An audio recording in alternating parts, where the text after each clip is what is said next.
মা মা বলছি প্রাইভেট মাস্টার ছাড়িয়ে দাও। আমি না একা একাই পড়া শিখে গেছি। প্রাইভেট মাস্টার আমার দরকার নেই। প্রাইভেট মাস্টার কতগুলো টাকা নিয়ে যায় বলো তো?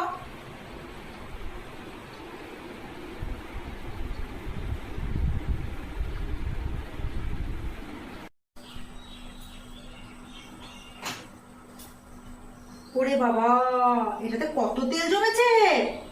মাকে দিই গা, ওই গা মা, পোড়া তেলে মুড়ি খেতে খুব ভালো লাগে। হয় মুড়ি মাখাও না আলে সেদ্ধ মাখো।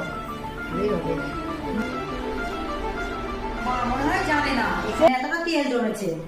এতটা তেল ফালতু নষ্ট করবো কেন? মাকে দিই।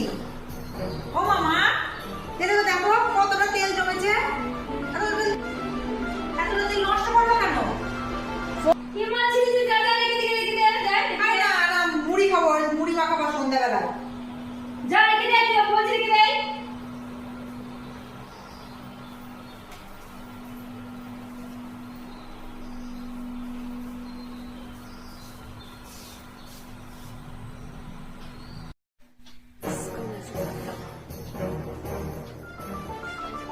কি গো, মেয়েটা না দিন দিন খিটখিট হয়ে যাচ্ছে।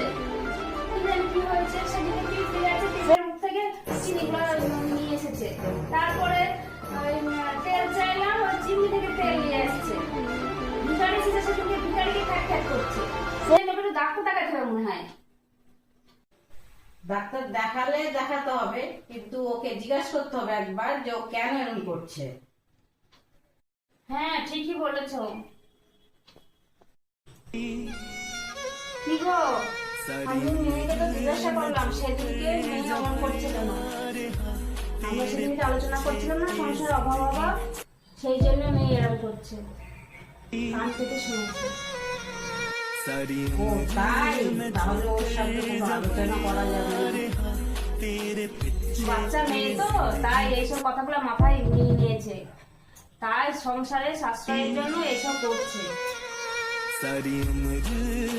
আমাদের দুজনকে সাবধানে চলতে হবে। হ্যাঁ, ঠিকই বলেছো, নাহলে তো এরকম করে করে মেয়েটার মাথা খারাপ হয়ে যাবে।